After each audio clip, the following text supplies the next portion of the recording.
Hi everyone, it's me again, Joe Espana, and welcome to another episode of Gobbo. If this is your first time here, that stands for Glimpses of the Blindingly Obvious. If you've been here before, then hopefully you'll have subscribed so you get reminders and don't miss any of the episodes. I've got several interesting people joining me in future episodes to have a chinwag about things we're all interested in, to do with culture, leadership, teams, and of course, employee engagement.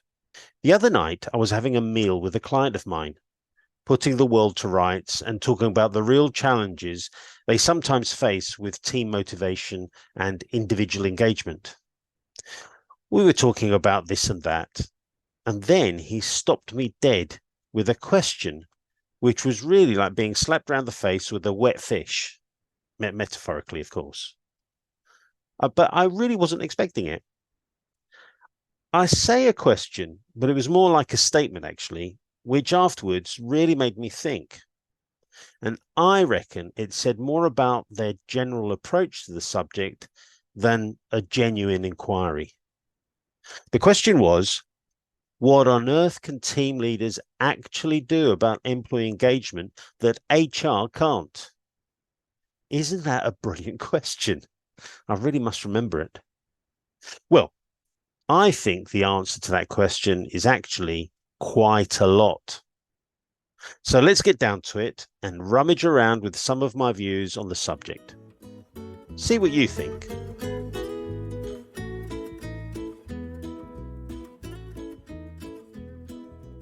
I don't suppose there are many leaders who are actually going to say, do you know what, Joe? It's not worth thinking about employee engagement or the employee experience.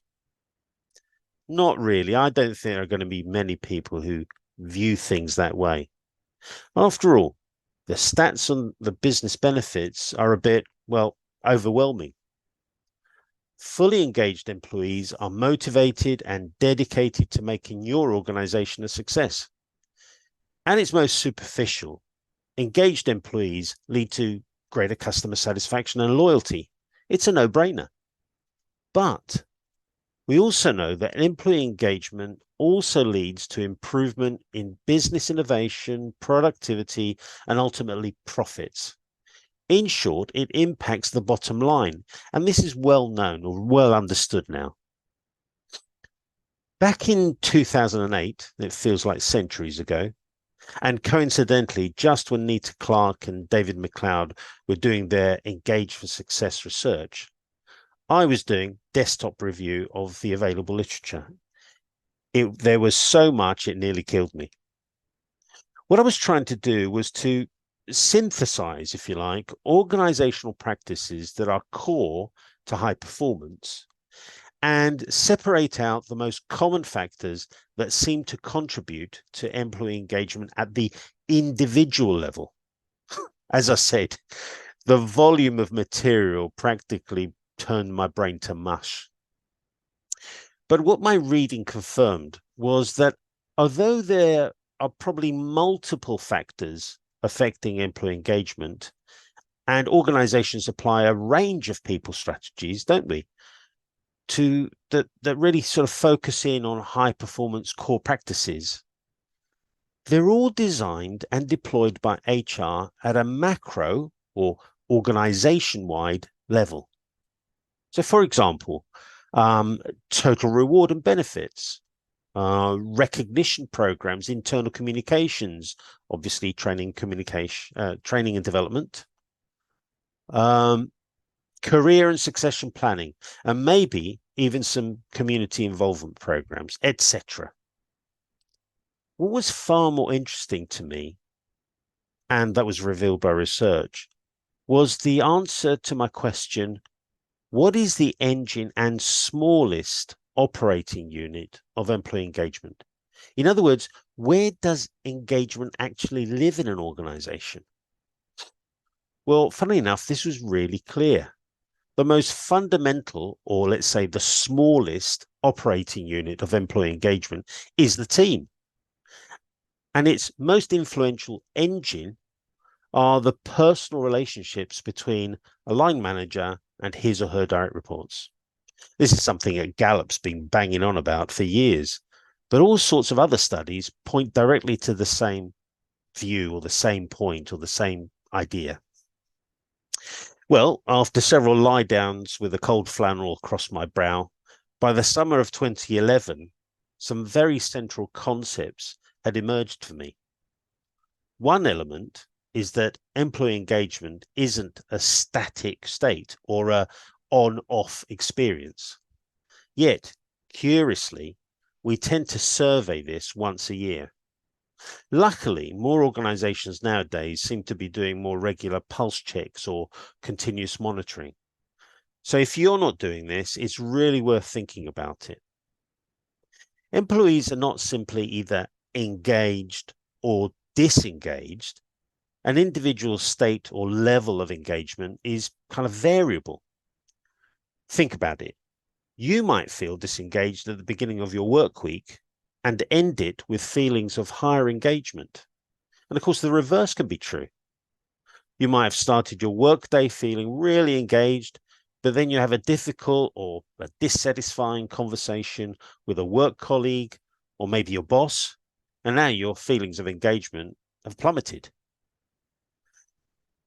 What is also really clear from the research is that the immediate team leader, and this is true for any team at any level, their performance is pivotal and has a pivotal role in the variability of engagement that might exist in their team. So straight away, the answer to the question, what on earth can a team leader actually do about employee engagement that HR can't? The answer has to be a lot. They set the tone and climate in the team. They connect the team with the organization vision and aspirations. They are the primary conduit of information flows. And they provide team members with a line of sight between what they do and how it contributes to the strategy. I also found that the team leader is the person most likely to influence what I consider to be the 4 fundamental pillars of employee engagement. That's trust, emotional connection, workplace climate, and ownership. And by that, I mean personal ownership for my engagement. At least initially, at least. These can't be managed remotely by HR, no matter how good the HR business partner is. What immediate team leaders do, how they behave, what they say, and importantly, how they say it, affects employees' sense of trust in their immediate boss and sets the tone for the team spirit. How effectively team leaders are able to manage team relationships also influences an employee's attitude about their jobs and the organization as a whole, and their sense of connection to it. Don't believe me? One study I looked at found that I think it was as much as 49% of employees who reported satisfaction with their line manager also reported high levels of engagement.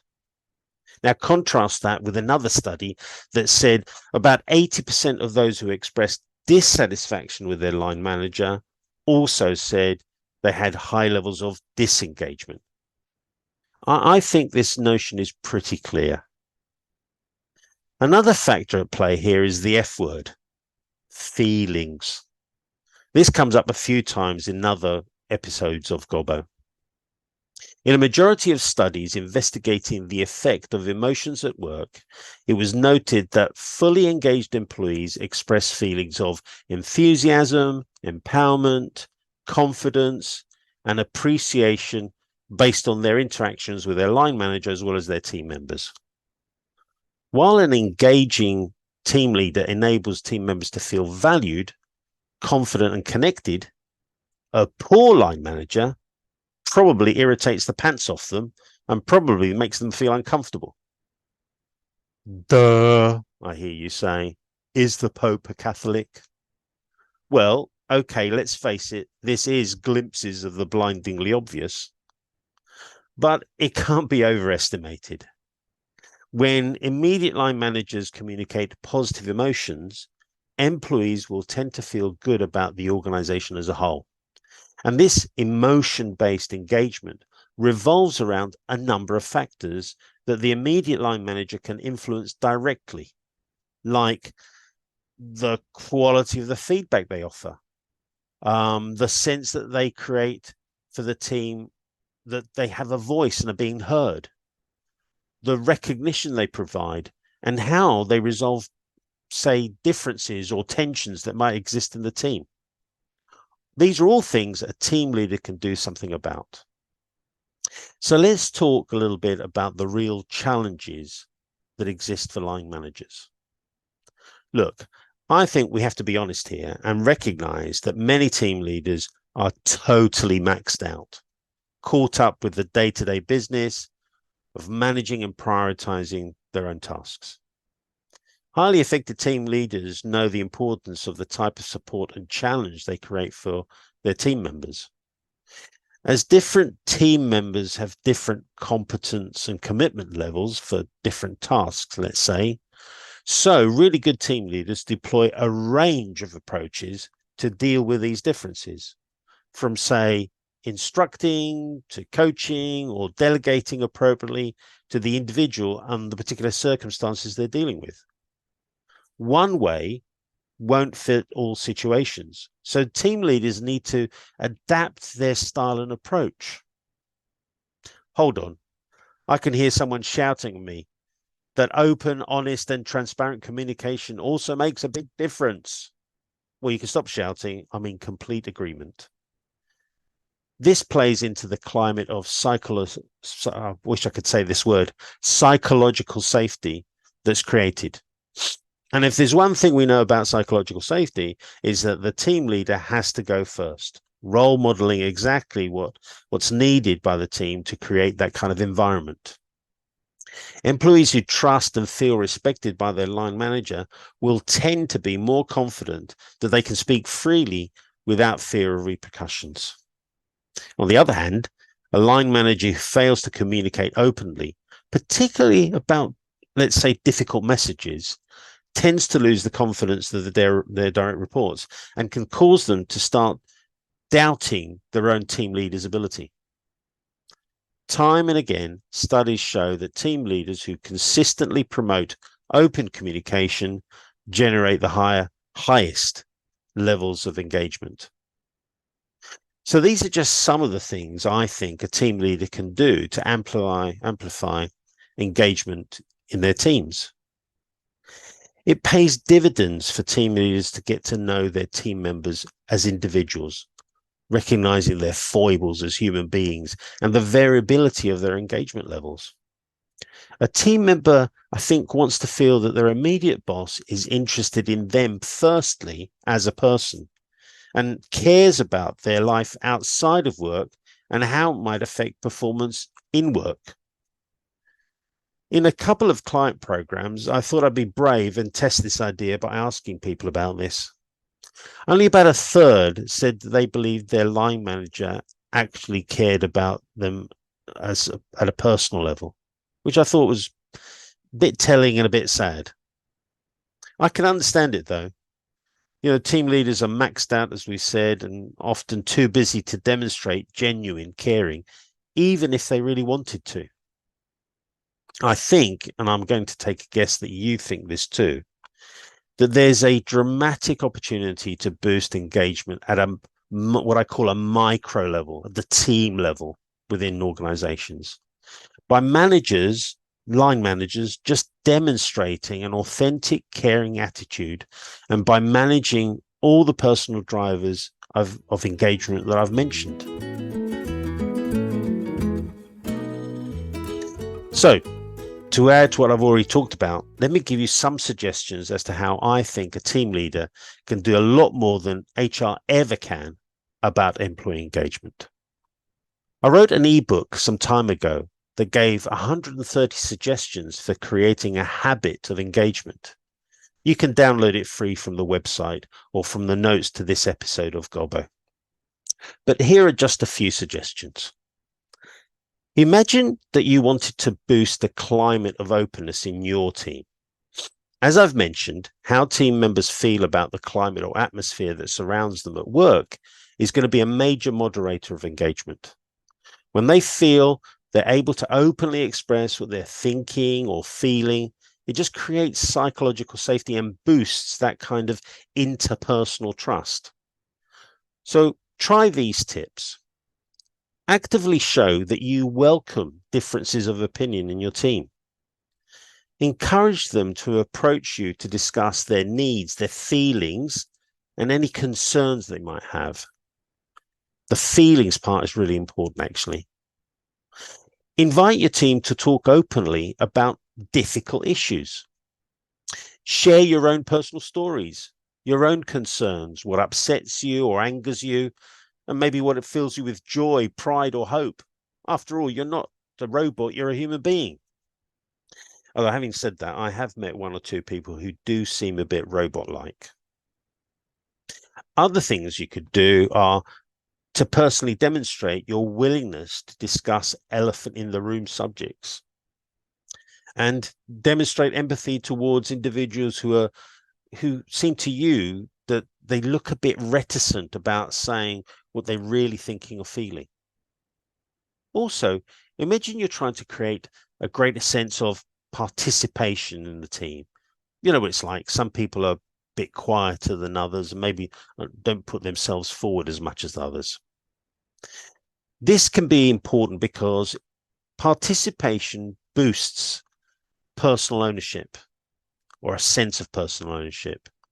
And it can help to create this sense of wanting to contribute to how the team is working. It also helps to develop creativity and innovation. It increases efficiency and productivity in the team, and it can contribute to people's own sense of accomplishment, satisfaction, and probably motivation. Try some of these habits. Ask your team members about what they've noticed that's working elsewhere in the business that could potentially be applied to this team. Encourage them to take the initiative to improve things wherever possible. Involve them in decisions that directly affect them at work. Take people's ideas and suggestions seriously. Be receptive and don't discount them too soon, even if you think that's not really going to work. Give them a chance to influence the goals and objectives of their job by discussing their views and ideas, and share with the team other things that are happening in the business beyond the, inverted commas, official news. Those are just some ideas. But there's a final thought I'd like to leave you with. Why don't you set yourself, as a team leader, the personal goal to positively influence engagement in your team? Be engaged yourself. Demonstrate taking personal ownership for your own level of engagement. Be deliberate and intentional about it. At whatever level you operate at in your organization as a team leader, it will be difficult to encourage engagement in your team if you are not engaged yourself. In most cases, but obviously not all cases, you model the behavior that your team follows. And if you're not engaged yourself, it's likely they won't be either. Be visible and available. People generally feel more engaged working with their immediate boss rather than for them. Get out. Spend time walking about, taking an interest in your people as individuals and what's going on in their lives. Demonstrate your genuine enthusiasm and optimism. Both are likely to be infectious. Your enthusiasm is communicated, obviously, not just by your words, but by your actions and demeanor. So, I reckon team leaders can do more than many give themselves credit for, and probably a lot more than HR can do when it comes to amplifying employee engagement. What do you think? Thanks for listening to this episode of Glimpses of the Blindingly Obvious. I feel like I've missed out a lot, and that there could have been a lot more that we could have discussed. And of course, a lot of what I said is common sense, but maybe not always common practice. Let me know. What questions do you have? What thoughts, opinions, ideas you may want to share? I'd love to hear from you. Until next time, take care of yourselves and catch you soon. I'm off now to figure out how my new dash cam works in my car. Knowing me, I'm probably going to record the front seat rather than the road ahead. Wish me luck.